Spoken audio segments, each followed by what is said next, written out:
కంచంలేసుకున్న కౌసుకూర కమ్మగా ఉండాలంటే వండేటప్పుడే ఇంత అల్లం వేయాలి. అప్పుడు నీసు కౌసు వాసన రాకుండా మంచిగా ఉంటుంది. అయితే మరి ఆ అల్లం వేస్తే కౌసు వాసన పోతుంది కావచ్చు, కానీ ఎన్ని కొత్త కష్టాలు వస్తాయో తెలుసునా? ఆగో, అల్లం వేస్తే ఆరోగ్యానికి మంచిదేనాయే, అందుకే షాయిలో కూడా అల్లం వేసుకుంటారు అని అనుకుంటున్నారు కదా మీరు.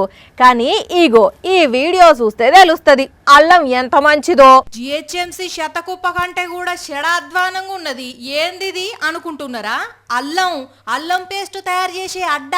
ఇక చెప్పుకోండ్రి, ఇంకోసారి కూరల్లో అల్లం వేయాలంటే వేస్తారో యాక్ తూ అని కడుపులున్న పేగులన్నీ కక్కుతోని బయటకు వచ్చేటట్టు ఉన్నాయి కదా. ఏం చేసుడు మరి, ఇసువంటి అల్లాన్ని తయారు చేస్తున్నారు. హైదరాబాద్ చాదర్ ఘాట్ల మొత్తం అంతా పాడుపడ్డ అల్లమే గలీజ్గా తయారు చేస్తున్నారు. కొంచెంగా కూడా నీట్నెస్ లేదు. చెప్పులేసుకున్న కాళ్ళతోని అల్లం వెల్లుల్లిని దొక్కుతున్నారు, మురికి నీళ్ళతోని కడుగుతున్నారు. ఈ కంపులనే డబ్బాలల్లా ఇట్లా స్టోర్ చేసి పెడుతున్నారు. మరి వాసనకు వీళ్ళెట్లా తట్టుకుంటున్నారో ఏమో గాని చుట్టుపక్కలకు పోతే మన ముక్కు దూలాలు వలుగుడు ఖాయం. ఇంతకు ముందు ఆఫీసర్లు పోయి చూసిండ్రట, కానీ అయినా కూడా కంట్రోల్ చేయలేకపోతున్నారు. ఇటువంటి కల్తీ గలీజ్ అల్లం తింటే ఆరోగ్యంగా ఉండు కాదు, ఉన్న ఆరోగ్యం నాశనం అవుతుంది.